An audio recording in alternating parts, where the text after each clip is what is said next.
The woman in the charcoal blazer crossed the street like she owned both sides of it. She didn't run. She didn't shout. She simply walked through the school's iron gate, past the front office window, and sat down on the cold stone steps, right next to the small boy who had been sitting there alone for 41 minutes, and said quietly, as though they were resuming a conversation, underscore underscore quote underscore zero underscore underscore what no one inside that building knew, not the principal shuffling papers in his warm office, not the teacher running the coding session behind the closed classroom door, was that Victoria Osei was worth $340 million, and that the silver pin on the boy's collar was one she had helped his mother pick out 7 years ago at a street market 2 cities away. But to understand what happened that morning, we need to go back to where it all began. Before we do, if this story already has your attention, subscribe and drop a comment below. Where are you watching from today? Now, back to Marcus. The stone steps were the kind of cold that moves through a jacket.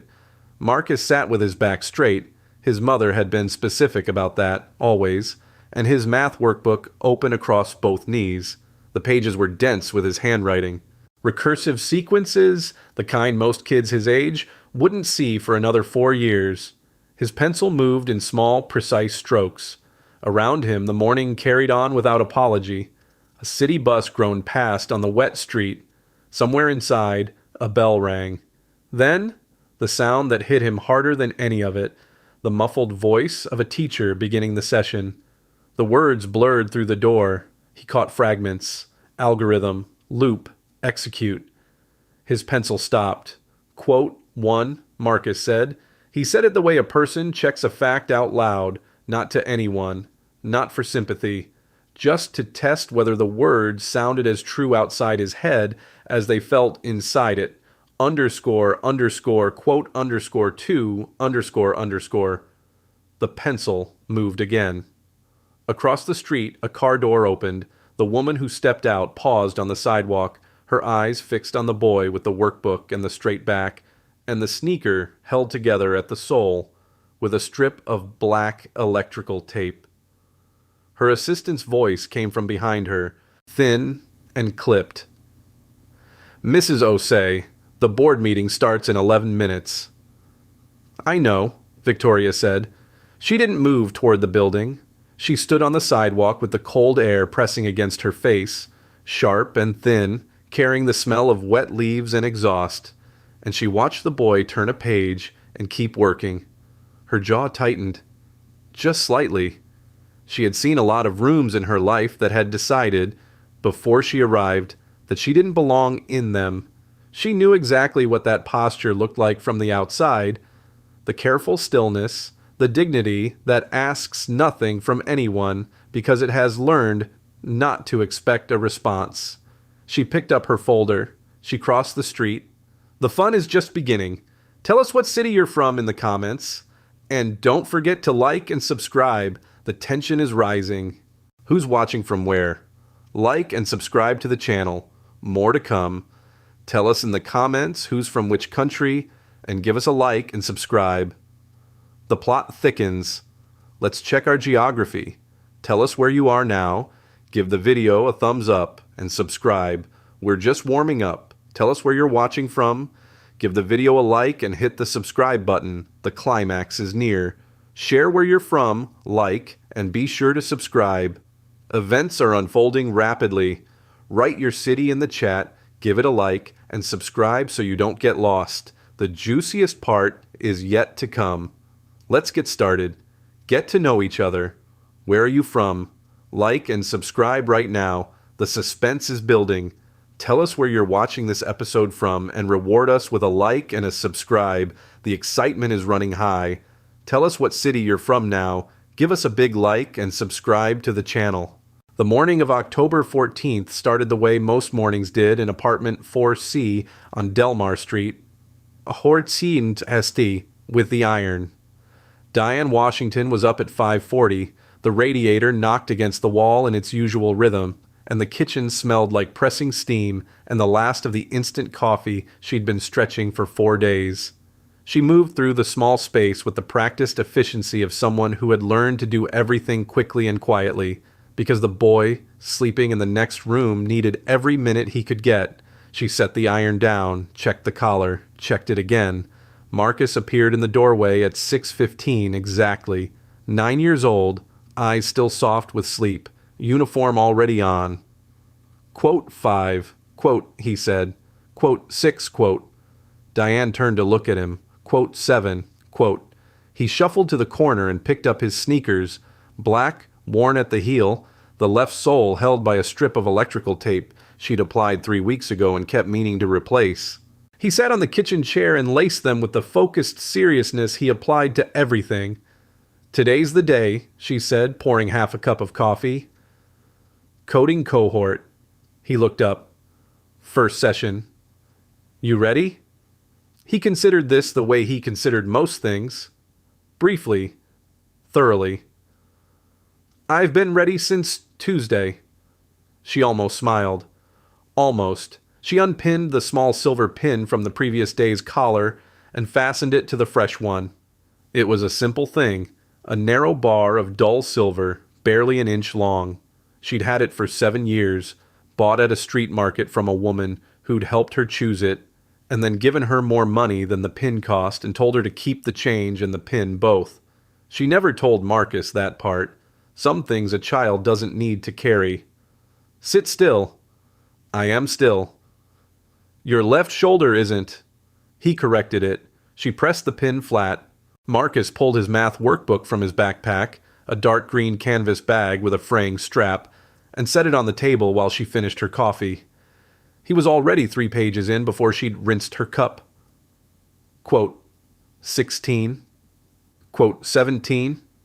He paused, searching for the right word. Quote, 18. Quote, Diane looked at the page. Dense rows of numbers and notation she couldn't fully follow. She taught herself not to show that. Instead she nodded, the slow nod that meant, I see you, and I'm not surprised. She had the early shift at the hospital laundry facility, 6 a.m. to 2 p.m., and and then the evening shift at the dry cleaner on Prospect 4 to 9. She had arranged with her supervisor, Mrs. Tate, to arrive 30 minutes late on the condition she stayed 30 minutes over. She did not mention this to Marcus. He didn't need to know what it cost. She walked him to the school gate at 7:50, kissed the top of his head once and watched him go. He walked straight, shoulders back. The green bag on one shoulder, the workbook tucked under his arm. The silver pin caught the morning light for just a second, then the gate closed behind him. Marcus arrived at Sycamore Academy at 7:53. The hallway smelled like floor wax and the particular warmth of a building that had been heating up since 6 a.m., that dense, institutional smell that clings to the backs of chairs and the pages of old textbooks. The fluorescent lights overhead buzzed in their usual rhythm, casting everything in a flat, even white, that made the color drain out of backpacks and lunch bags alike. He knew exactly where to go. He'd memorized the room number 2 weeks ago, 114-B, end of the east corridor, past the trophy case, left at the water fountain. The door was open. He could see the other kids filing in. 12 of them, maybe 13, backpacks dropping onto chairs, laptops clicking open. The room smelled faintly of new equipment, that clean plastic smell of things still in their packaging. Marcus felt his chest lift slightly. He stepped forward. Quote, 19, The voice came from his left. He turned. The woman standing in the hallway was tall, in a pressed cream blazer, a lanyard with a school ID resting against her collarbone. Her name badge read, G. Hargrove. Community Partnerships Director. She was smiling, but the smile didn't move past her mouth. Are you Marcus Washington? Yes, ma'am. I need you to wait just a moment. She held up one finger, a small, patient gesture, the kind adults use to pause children mid-sentence. There's a documentation question on your enrollment file. It needs to be cleared before you can join the session. Marcus looked at the open door, then back at her. My name is on the list, he said. I checked it online last Thursday. I understand. Her voice stayed smooth, unhurried.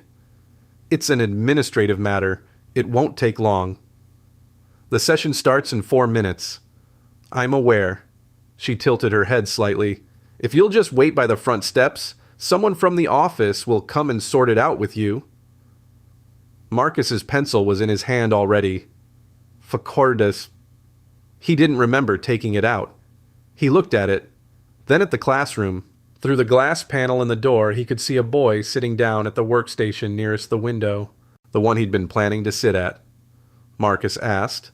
Hargrove said. He nodded once, the way his mother had taught him to acknowledge adults even when something felt wrong. He turned toward the front steps.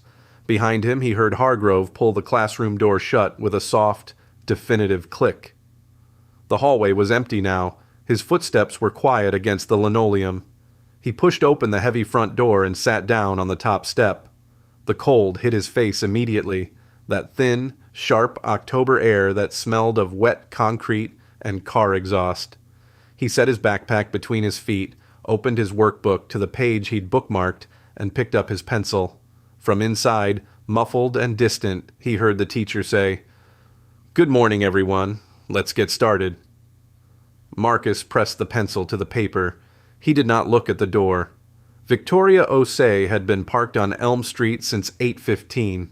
The board meeting wasn't until 9. She had learned long ago that arriving early to unfamiliar institutions was its own form of intelligence gathering. You watched who came in comfortable and who came in careful, and that told you most of what you needed to know before anyone opened their mouth. Her assistant, Jerome, sat in the front seat scrolling through her morning briefing on a tablet, its screen throwing pale light across his face. The car smelled of leather and the faint ghost of the coffee they'd finished 20 minutes ago. Hargrove confirmed for 9 a.m., Jerome said. She's bringing the quarterly donor summary. Of course she is. Victoria looked out the window at the school's stone facade. That was when she saw Marcus. He came through the front door alone, moving with the careful steadiness of a child who has been told many times to carry himself well. He sat on the top step, set his bag down, and opened a workbook. The cold didn't seem to register. He just started working. Victoria watched. 2 minutes passed. 3. No adult came to check on him. No one opened the door to call him back inside. Jerome? She didn't look away from the window, the sound of typing. It was 8:49. She watched a woman in a cream blazer appear briefly behind the glass panel of the front door, glance at Marcus on the steps, and turn away. Something moved through Victoria's chest. Not quite anger, closer to recognition. "I'll be a few minutes," she said, and opened the car door. Jerome looked up. "The meeting is at 9. She stepped out. "I'll be back." The cold hit her immediately. That sharp October air carrying wet leaves and exhaust and something almost metallic. Her heels clicked against the pavement as she crossed the street. She slowed as she reached the gate, watching Marcus without letting him see her watching. He was working a problem. His pencil moved steadily, paused, moved again. His left sneaker, she could see it from here, was held at the sole by a strip of electrical tape. And on his collar, catching the flat October light, a small silver pin. Victoria stopped walking. She knew that pin. Not the style of it. The specific pin. Narrow, dull silver, barely an inch long. She had helped choose it at a street market in Westfield 7 years ago, the morning she'd met a young woman named Diane who was trying to stretch $40 across a week and still send her son to school looking like someone cared about him. Which she did. Deeply. At enormous cost. Victoria looked at the boy on the steps. She looked at the door he'd been put outside of. Then she pushed open the gate, walked up the path, and sat down beside him on the cold stone, not standing over him, not hovering, beside him, like it was the most natural thing in the world. "Show me what you're working on," she said. Marcus turned the workbook so she could see it properly. Victoria leaned in. The problem on the page was a recursive sequence. the kind with nested functions that loop back into themselves, each answer feeding the next. She recognized the structure immediately. She'd seen it in university coursework, not in a 9-year-old's notebook on a set of cold stone steps. "Walk me through your solution," she said. He pointed with his pencil. "So the function calls itself here. Most people get stuck because they try to solve the whole thing at once." He paused. "You have to break it down. Figure out what you know. Figure out what you don't know. Hold steady." Victoria looked at him. "Where'd you get that?" "My mom." He said it simply, the way children repeat borrowed wisdom, accurately, with a slight distance, as if the words were a tool he was still learning to grip. "She says it about everything." "She's right." Victoria straightened up. The cold air pressed against the back of her neck. "How long have you been out here?" Marcus checked the time on his workbook's inside cover, where he'd penciled in 8:47. 43 minutes. Something hardened in her jaw. She stood, brushed the cold off her coat, and looked at the front door. "Stay here," she said. "Keep working." The front office smelled of coffee gone stale and a plug-in air freshener fighting a losing battle against it. The woman at the reception desk looked up with practiced efficiency. "I need to speak with your principal," Victoria said. "Now, please." "Do you have an appointment?" "No. Tell him Victoria Osei is here. He'll know the name." A pause. The receptionist picked up the phone. Principal Dalton met her in the hallway outside his office, a trim man in his 50s, the kind of careful politeness that comes from years of managing people with more money than him. His handshake was firm. His smile arrived a half-second too late. "Mrs. Osei, we weren't expecting you until 9. "I know." She kept her voice level. "There's a boy sitting on your front steps, Marcus Washington. He's been outside since 8:47. The coding cohort started at 8:45. Dalton's expression didn't change. That itself was information. "There's a documentation matter on his file," he said. "Mrs. Hargrove flagged it for compliance review." "What documentation?" "Enrollment verification. Standard procedure." His family submitted enrollment materials in September. She said it without inflection. "I know that because I have a relationship with this family. What specifically was flagged?" Dalton looked at her for a moment, measuring something. Then he looked at his shoes. "There was a question about residency verification." "Raised by whom?" Silence. Victoria let the silence sit.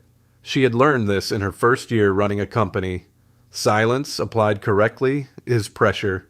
Most people fill it with the truth because the truth is lighter than holding it in. Dalton cleared his throat.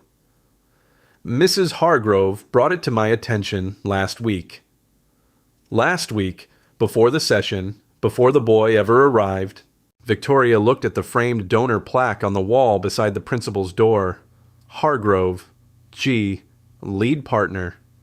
The letters were polished gold on dark wood. Quote, 72, she said quietly. Quote, 73. Dalton made the call at 9:03. Victoria stood in the hallway outside his office and listened to him speak in the careful, padded language of a man who understood that something had shifted, but not yet by how much. The smell of old coffee drifted through the open door. A printer hummed somewhere deeper in the office, rhythmic and indifferent. She used the 12 minutes before the session to call Jerome. She hung up and walked back toward the front steps. Marcus was still there. Same posture, same pencil, a new page. She sat beside him again. The cold stone had not gotten warmer. Quote, 77, he asked. He didn't look up. Working on it? He nodded once and turned a page. Inside, faintly, she could hear the session still running, the teacher's voice moving through something about conditional logic. The occasional shuffle of chairs, Victoria said. Marcus considered this. He paused. Victoria almost smiled. Jerome called back in 22 minutes. She stepped away from the steps and answered on the second ring. A pause. Victoria's hand tightened around the phone. What was the first place student's name? She already knew. She needed to hear it. Washington, Marcus. Age 9. She stood very still on the cold pavement. A city bus moved past, displacing a wave of exhaust and noise, and then the street went quiet again. Brendan Hargrove had lost to a 9-year-old. A 9-year-old who arrived every morning in electrical tape sneakers and a uniform pressed with a travel iron in a kitchen the size of a parking space. And his mother, a woman with a checkbook large enough to reshape a school's entire program, had responded by reaching into the enrollment system and planting a flag. Administrative matter, documentation review, enrollment compliance. Victoria looked at the door. Through the glass panel, the session was still running. 23 minutes left. She thought about Diane Washington at 5:40 in the morning, pressing a school uniform with steam rising around her hands, pinning a small silver collar pin onto a collar because she believed, had always believed, that showing up completely was its own form of argument. She thought about the boy on the steps, working recursive sequences in the cold, because what else would he do? Because stopping was not a framework he had been given. Her jaw set. She walked back to the steps, picked up her folder, and looked at Marcus. Underscore, quote, underscore, 88, underscore, she said. He looked up at her then, directly, for the first time. Underscore, quote, underscore, 89, underscore, he said. Diane's phone buzzed at 9:17. She was elbow deep in a hospital laundry cart when she felt the vibration against her hip. She kept the phone in her uniform pocket with the screen facing her body because the floor supervisor didn't allow personal calls on shift. She pulled it out just far enough to read the screen.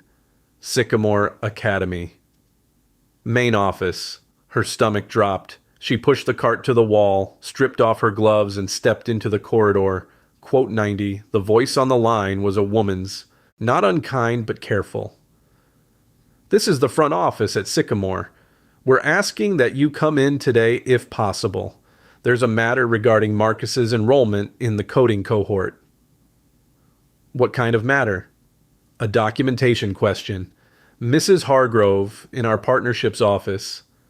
I submitted everything in September. Diane's voice stayed flat and even.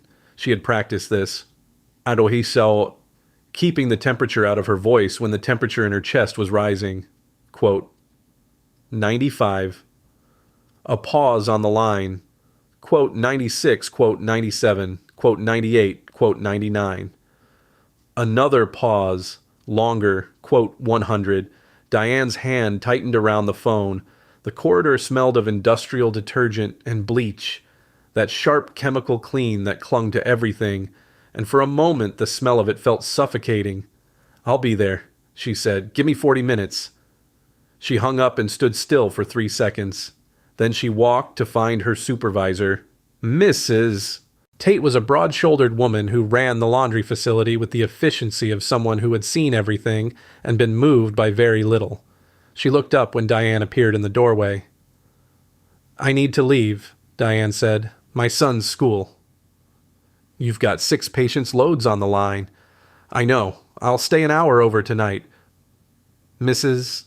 Tate studied her, read her face the way experienced people read situations, quickly and without ceremony. Go, she said. Hour over. Diane didn't change out of her uniform. There was no time. She pulled her coat over the pale blue fabric, still carrying the smell of the facility on her, that deep, clean industrial scent that no amount of cold air would shake, and walked to the bus stop at the corner. The bus took 26 minutes. She used them to sit straight-backed near the window, her hands folded in her lap, and think. She thought about the certified mail receipt in the folder at home. She thought about Marcus's name on the cohort list, which she had confirmed herself online 3 times since September. She thought about a 9-year-old boy sitting somewhere in that school, or outside it, in his pressed uniform, with his pencil, doing exactly what she'd raised him to do. Hold steady. She got off 2 stops early and walked the rest of the way. Her sneakers moved fast and quiet on the wet pavement, past parked cars and bare-limbed trees. She turned the corner onto the school street. She saw the steps. She saw Marcus. She saw the woman sitting beside him. Her walk slowed, then stopped. Diane didn't move for a full 3 seconds. She stood on the sidewalk with her coat pulled over her laundry uniform, the smell of industrial detergent still clinging to her collar, and she looked at the stone steps where her son sat beside a woman she had never seen before. A woman in a charcoal blazer. A woman who was leaning slightly toward Marcus, looking at something in his workbook while he explained something with his pencil. She walked through the gate. Marcus looked up first. He always spotted her first. She didn't know when he'd learned that, only that he had. "Mama." "Hey, baby." She crossed to him, checked his face, his eyes, his posture, the small signals she'd learned to read. He was cold, he was calm, he was okay. Quote, 111, quote, 112. Her jaw tightened. She looked at the woman. Underscore, underscore, quote, underscore, 113, underscore, underscore, the woman said. She stood, and there was something in the way she stood. Not tall exactly, but settled. Like someone who had decided, a long time ago, not to take up less space than she needed. Diane went very still. The market on Crane Street, a Saturday in October. She'd had $40, a 3-year-old on her hip, and a broken stroller wheel, and a woman had helped her pick out a collar pin and press 2 folded bills into her hand and said keep both before Diane could argue. She looked at the silver pin on Marcus's collar, then at Victoria. Quote, 115, quote, she said, not a question. Quote, 116, quote, Victoria held her gaze. Quote, 117, a pause. Quote, 118. Diane looked at her son. He was watching them both, pencil still in hand with the expression he used when he was collecting information. Quiet, precise, missing nothing. Diane said carefully. Victoria said. Victoria's voice stayed level. The board. Victoria's voice stayed level. The board session starts in 3 minutes. I have the enrollment records, the competition results, and the timeline of the flag placed on his file. All of it. She looked at Diane directly. But I want to be clear. Once I walk into that room, it becomes formal. It goes on record. There's no quiet version of this. The cold pressed in around them. A car moved slowly past on the wet street. Diane straightened. She pulled her coat closed at the collar with one hand, a small, composed gesture, that particular kind of dignity that has nothing to prove because it's never been about proving. Quote, 127, quote, she said. Quote, 128, quote. Victoria picked up her folder from the step. She walked through the front door without looking back. The conference room smelled of dry erase marker and cold coffee, sitting too long in a carafe nobody had refreshed. 7 board members, 1 long table, dark wood, polished to a mirror shine that reflected the overhead lights in pale strips. Hargrove sat at the far end in a cream blazer. The same one from the hallway, her hands folded, her posture the careful architecture of someone accustomed to being the most significant person in a room. Victoria set her folder on the table and sat down across from her. She did not open it yet. Dalton cleared his throat. Quote, 129, quote, quote, 130, quote, Victoria said, simply, quietly, quote, 131, quote. The room was still. Hargrove's expression didn't move. Quote, 132, quote, quote, 133, quote. Victoria opened the folder, placed a single sheet on the table, and slid it slowly toward the center. Quote, 134. A board member, a woman in glasses at the middle of the table, leaned forward. Quote, 135, she asked. Quote, 136, Victoria looked at Hargrove. Quote, 137. Hargrove's chin lifted slightly. I flagged an inconsistency in the residency verification, standard procedure. The inconsistency was filed on October 9th. Victoria placed a second sheet on the table. 5 days after Marcus Washington won first place in the district junior coding competition, defeating, among others, a student named Brendan Hargrove. The sound in the room changed, not louder, quieter. That particular silence of people recalibrating. Hargrove's hands unfolded, then folded again. Quote, 141, quote, she said. Quote, 142, quote, Victoria said.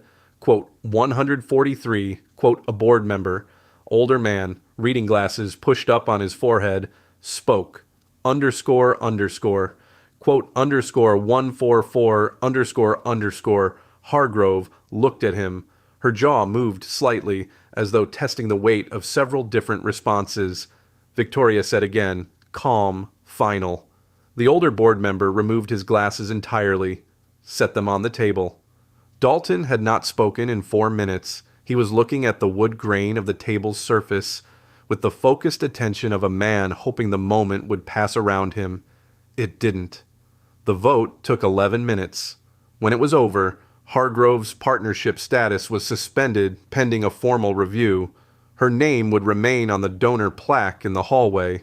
But the room had stopped arranging itself around her. She gathered her papers. She stood. She left without a word, her heels clicking once on the linoleum, and then going quiet as the door swung shut behind her.